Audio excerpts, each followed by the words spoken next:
ఎవడు ఏమనుకుంటున్నాడో నాకు అనవసరం. నా యేసయ్య నాకు ఖచ్చితంగా నాకు జవాబిస్తాడనే దృఢ నిశ్చయత. అలా వచ్చిన ఏ వ్యక్తి కూడా ఉట్టి చేతులతో, నిరాశతో, నిస్పృహతో తిరిగి వెళ్ళలేదు. ఆ దేవుడు మారలేదు. ఆ యేసయ్య ఈరోజు సజీవుడిగా మన మధ్యలో ఉన్నాడు. మన అవసరాలు తీర్చడానికి, మన అక్కర్లు తీర్చడానికి, మన వ్యాధుల నుంచి మనల్ని స్వస్థపరచడానికి, ఇబ్బందుల నుంచి, ఇరుకు నుంచి విడిపించడానికి. హల్లెలూయా.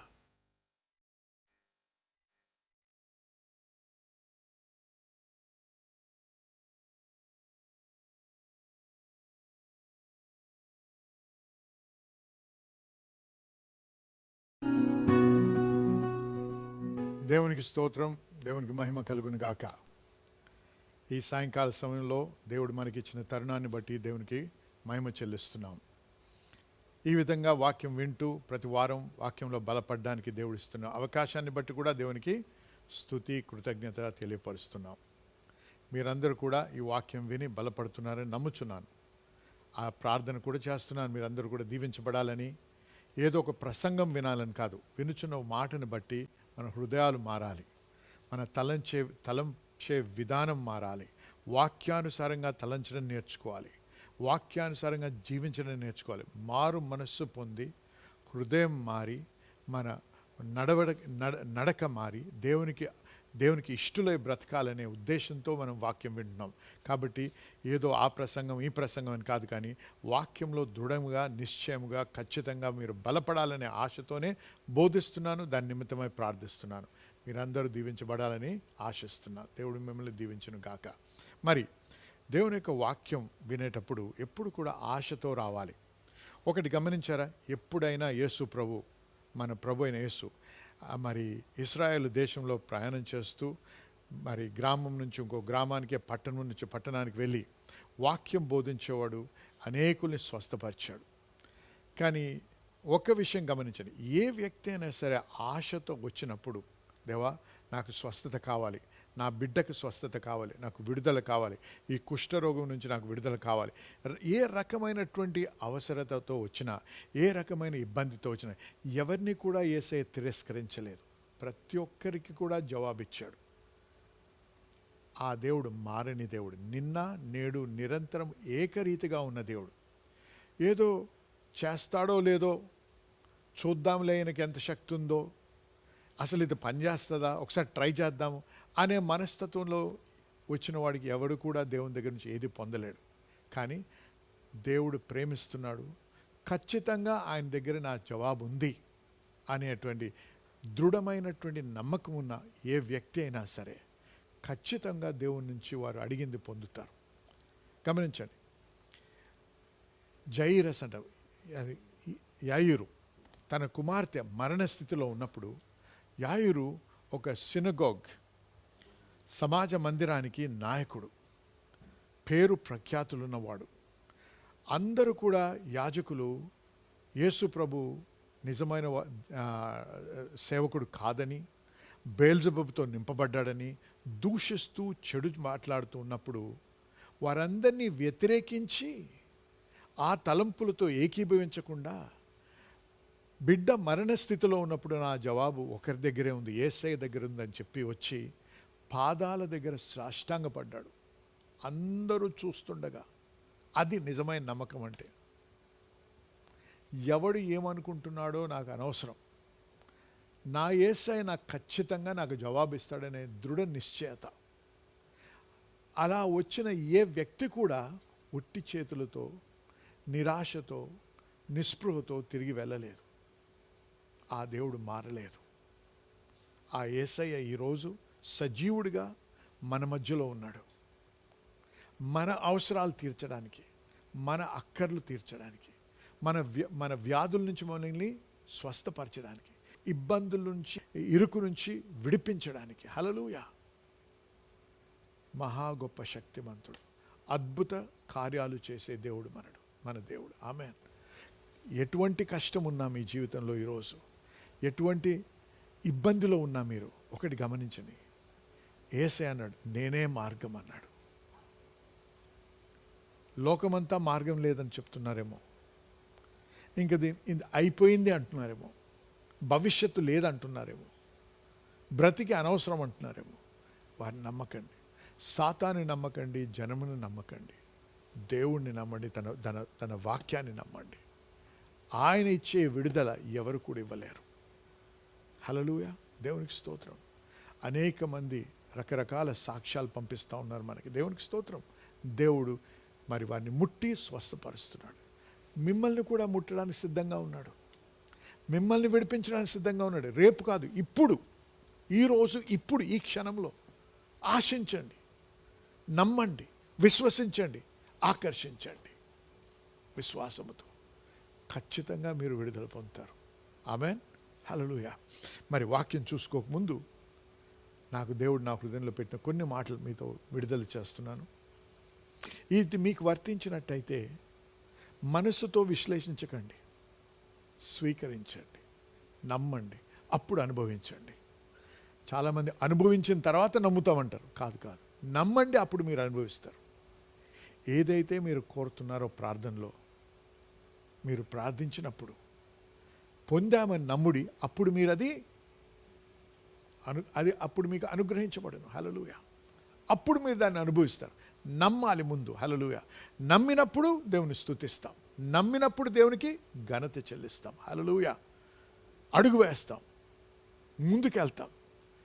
ఇది నమ్మకానికి సూచన లేకపోతే అది నమ్మకం కాదు, అది మనసుతో అంగీకరించడమే. కాబట్టి నమ్మిన వానికి సమస్తము సాధ్యమన్నాడు దేవుడు. హల్లెలూయా. కాబట్టి ఈరోజు మొట్టమొదటి మాట, లంగ్స్. మీ ఊపిరితిత్తుల్లో ఎటువంటి ఇబ్బంది ఉన్నా, ఎటువంటి అనారోగ్యం ఉన్నా, దానికి ఏ పేరు ఇచ్చినా సరే, నిమోనియా అనొచ్చు, లేకపోతే ఉబ్బసం అనొచ్చు, ఆస్మా అనొచ్చు, ఇంకేదో అనొచ్చు, కొత్త కొత్త పేర్లు వస్తున్నాయి. ఏదైనా సరే మన దేవుడు దాని నుంచి మిమ్మల్ని విడిపిస్తున్నాడు ఇదే క్షణంలో. నమ్మండి, విశ్వసించండి, స్వీకరించండి. ఆమేన్. రెండవది పైల్స్. మీకు అర్థమవుద్ది, దాన్ని తెలుగులో చెప్పే అవసరం లేదు. ఏ డాక్టర్ దగ్గరికి వెళ్ళినా వాడు తెలుగులో చెప్పడు మీకు పైల్స్ అని. మా బాధ ఉన్నట్టయితే తప్పకుండా దేవుడు మిమ్మల్ని ఇప్పుడే ముట్టి స్వస్థపరుస్తున్నాడు. హల్లెలూయా. నమ్మండి, స్వీకరించండి. మూడవది మీ బావల్స్, అంటే మీ కడుపుకి సంబంధించినటువంటి అంశం. ఇదేదో మరి కాన్స్టిపేషన్, మలబద్ధకము, లేకపోతే లూజ్ మోషన్, అది విరోచనాలు, వీటి గురించి కాదు నేను మాట్లాడేది. ఇరిటబుల్ బౌల్ సిండ్రోమ్ అంటారు. ఇట్లాంటి రకరకాలైనటువంటి ఇబ్బందులు ఏది ఏమైనా సరే మీ బౌల్స్కి సంబంధించింది అయితే, కడుపుకి సంబంధించింది అయితే, దేవుడు ఇప్పుడే మిమ్మల్ని ముట్టి స్వస్థపరుచుతున్నాడు. నాలుగోది మీ యొక్క యాంకిల్, మడిమె. మరి ఒక్కోసారి అది యాక్సిడెంట్ అయి ఉండొచ్చు, లేకపోతే అది మెలికిబడి ఉండొచ్చు. నొప్పి, కొద్ది కాలం నుంచి నొప్పి ఉంది అక్కడ, దేవుడు మిమ్మల్ని ఇప్పుడే ముట్టి స్వస్థపరుస్తున్నాడు. హల్లెలూయా. స్వీకరించండి, దేవునికి స్తుతి చెల్లించండి. ఆమేన్, హల్లెలూయా. మన దేవుడు సజీవుడు, మన దేవుడు అద్భుతాలు చేసే దేవుడు. ఇప్పుడు మీ జీవితాల్లో అద్భుతాలు చేసినందుకు దేవునికి స్తుతి చెల్లించండి. ఆమేన్, హల్లెలూయా. మరి కొద్దిగా ప్రార్థన చేసుకొని మన వాక్యంలోకి వెళ్దాం. పరిశుద్ధ దేవా, ఈ సమయంలో మీరు మాతో మాట్లాడమని, మీ వాక్యంలో ఉన్న సత్యాన్ని మాకు బయలుపరచమని, వాటిని గ్రహించడానికి అవగాహన అనుగ్రహించమని, ఈ వాక్యం వినిచిన ప్రతి బిడ్డను కూడా మీరు దీవించి ఆశీర్వదించి, మరి ప్రభా మమ్మల్ని బలపరిచి ముందుకు నడిపించమని యేసు నామములో ప్రార్థించి వేడుకొంచున్నాము తండ్రి.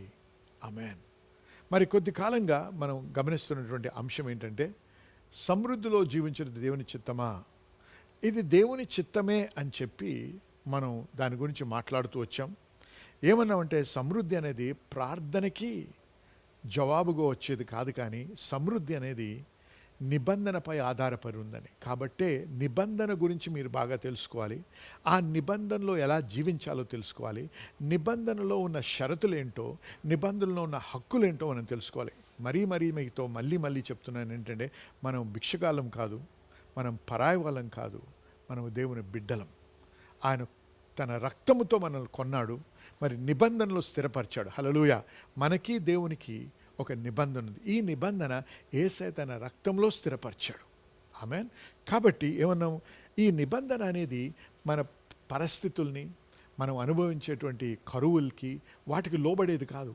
వీటన్నిటికంటే ఉన్నతమైన స్థితిలో ఉండి వీటన్నిటికంటే లోబర్చే శక్తి నిబంధనకు ఉంది. ఆమేన్.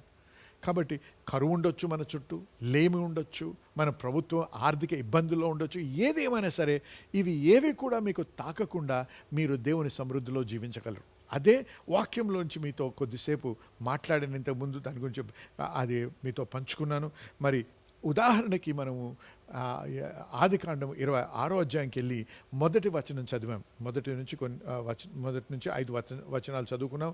దాంట్లో మనం ఏం చూసామంటే, ఆ రోజుల్లో ఇస్సాకు జీవించే కాలంలో ఒక గొప్ప కరువు వచ్చిందని. ఆ కరువు కాలంలో దేవుడు ఇస్సాకుతో ఏమన్నాడు, నువ్వు ఇక్కడి నుంచి కదలకు, నేను చూపించిన స్థలంలో నువ్వు ఉండు, నేను నీకు ఆయనతో ప్రత్యక్షమై ఏమన్నాడంటే, నేను నీకు తోడై ఉండి నిన్ను ఆశీర్వదించదను. ఎప్పుడైతే దేవుడు మనకు తోడై ఉండి మనల్ని ఆశీర్వదిస్తాడో, చుట్టూ కరువున్నా నీకు లేముండదు. హల్లెలూయా. అందరికీ ఉద్యోగాలు పోయి నీ ఉద్యోగం పోయినా నీకు కరువు ఉండదు. నీకు ఒక నూతనమైన ఉద్యోగం ఇస్తాడు, లేకపోతే నూతనమైన వ్యాపారాన్ని ఇస్తాడు, లేకపోతే ఇతరుల ద్వారా మరి వేరే వేరే విధానంలో దేవుడు నీకు సమృద్ధిని కలిగిస్తాడు. హల్లెలూయా. ఏలియా తన నోటితో పలికాడు, 3.5 సంవత్సరాలు వాన పడదని, నేను మళ్ళీ మాట్లాడే వరకు వాన రాదని. మరి ఏం ప్రకటించాడు? కరువు ప్రకటించాడు. ఆ కరువుకు ఆయన కూడా లోనయ్యాడు. కరువు ప్రదేశంలో జీవిస్తున్నాడు, కానీ ఆయన కరువు అనుభవించాడా? లేదు. ఎందుకు? దేవుడు ఆయనకి సదుపాయం చేశాడు, ఆయనకి అనుగ్రహించాడు. ఏం కావాలో అది. మన మనుషుల ద్వారానా? కాదు, కాకోల ద్వారా. ఏ విధంగా చేస్తాడో, ఏ రీతిలో చేస్తాడో మనకు అనవసరం, కానీ చేస్తాడు దేవుడు. ఆ నమ్మకం, ఆ విశ్వాసం ఉండాలి. అనేక మంది ఏమవుతారంటే, ఉద్యోగం పోగానే అయ్యో అయిపోయింది, ఇంకా నాకు దేవుడు ఆ ఉద్యోగం ఇచ్చినప్పుడు ఈ ఉద్యోగం ద్వారా దేవుడు నన్ను దీవిస్తాడు అనే నమ్మకం ఉంటుంది. అవును, దేవుడు ఉద్యోగాలు ఇచ్చి ఉద్యోగాల ద్వారా మనల్ని దీవిస్తాడు. కానీ ఉద్యోగం పోయినంత మాత్రాన ఆయన చేతులు ఎత్తేసి ఇంక నేను సాయం చేయలేను అంటాడా దేవుడు? ఆ ఉద్యోగం మీద ఆధారపడి ఉన్నాడా దేవుడు నిన్ను దీవించడానికి? ఉద్యోగం ఇచ్చిన వాడే దేవుడు. ఆ ఉద్యోగం తీసేస్తే సాతాను ఏమైంది? ఏమీ కాదు. ఏదో రకం నా నమ్మకము, నా హృదయం ఏ విధంగా ఉండాలంటే దేవుని పట్ల, దేవా ఉద్యోగం ఉండింది, దేవునికి స్తోత్రం, ఆ రకంగా నన్ను దీవించావు, ఇప్పుడు ఉద్యోగం పోయింది, మరి ఏ రకంగా దీవిస్తావు నాకు తెలియదు, కానీ నువ్వు దీవిస్తావు అనే నమ్మకము, అనేటువంటి ఉద్దేశము, అటువంటి తలంపు ఆయన మన హృదయంలో ఉండాలి. అప్పుడు ఏం చేస్తాం? ఆ పాజిటివ్నెస్, ఆ పాజిటివ్ యాటిట్యూడ్, ఆ పాజిటివ్ ఫెయిత్ ఏం చేస్తామంటే, ఆ రకమైన విశ్వాసం దేవునికి అనుసంధానం చేసి ఆ విశ్వాసము ద్వారా మనం దేవుని నుంచి పొందుతాం. ఆమేన్. హల్లెలూయా. హల్లెలూయా. అంటే కరువు ఉండదా? మీకు కష్టాలు రావా? మీకు లేమనేది ఉండదా? కొన్నిసార్లు పరీక్ష ద్వారా వెళ్తాం. ఆ పరీక్ష ఎందుకు వస్తుందో తెలుసా? మనల్ని విశ్వాసంలో ఇంకా బలపరచడానికి. అంతేకాదు దేవుడు మనల్ని విసర్జించాడని కాదు, దేవుడు మనల్ని తృణీకరించాడని కాదు, దేవుడు మనం అంటే ప్రేమ లేదని కాదు దేవునికి, కానీ మనల్ని విశ్వాసంలో బలపరచడానికి. హల్లెలూయా. ఇంతవరకు విన్నటువంటి వాక్యంని బట్టి మీరు ఎంతగానో దీవించి ఆశీర్వదించబడ్డారని నమ్ముతున్నా. మరి మన దేవుడి యొక్క వాక్యం చూసినట్లయితే దేవునికి అసాధ్యమేది ఏది లేదు.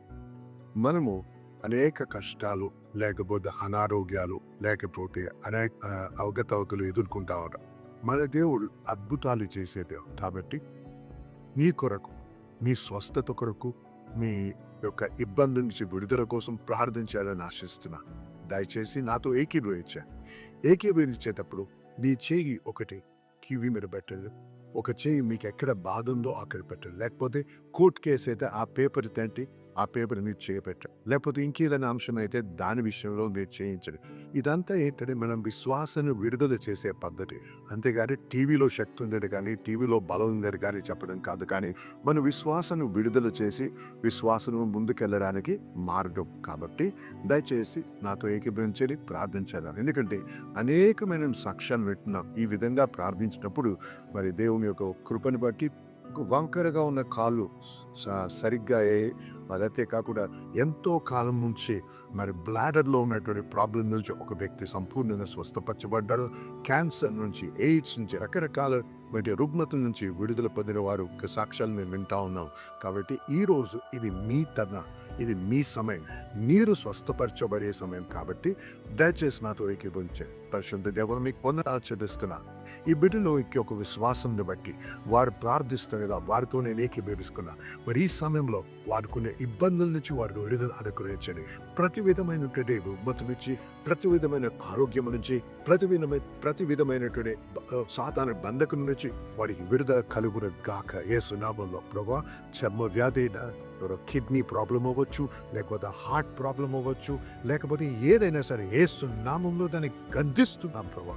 నాయన అది వర్టిగ్ అవ్వచ్చు, లేకపోతే మరి కాన్స్టెంట్ తలనొప్పులు అవ్వచ్చు, ఏదైతే నేను ప్రభా మీరు స్వస్థపరిచే యెహోవా ప్రభా, మీరు మాకు స్వస్థత అనుగ్రహించే యెహోవా రాఫా నాయన. కాబట్టి మీ పేరుట మీ నామంలో ప్రార్థిస్తున్నాను ఆయన. మీ నామంలో ఈ యొక్క పరిస్థితుల్ని, ఈ యొక్క అడ్డంకుల్ని, ఈ యొక్క అనారోగ్యాన్ని యేసు నామంలో గద్దిస్తున్నాం ప్రభా. మరి ప్రతి వారు ఎవరైతే నాతో ఏకీపిస్తున్నారో వారందరికీ విడుదల పలుకుతున్నాను ప్రభా. వారందరికీ స్వస్థత కలుగుని గాకార పలుకుతున్నాను ప్రభా. మీ వాక్యానుసారంగా పలుకుతున్నాను కాబట్టి వారి స్వస్థత నొందారని నమ్ముతున్నా ప్రభా. మీకు వందనాలు చెల్లిస్తున్నాం. మీకే మహిమ కలుగుని గాక.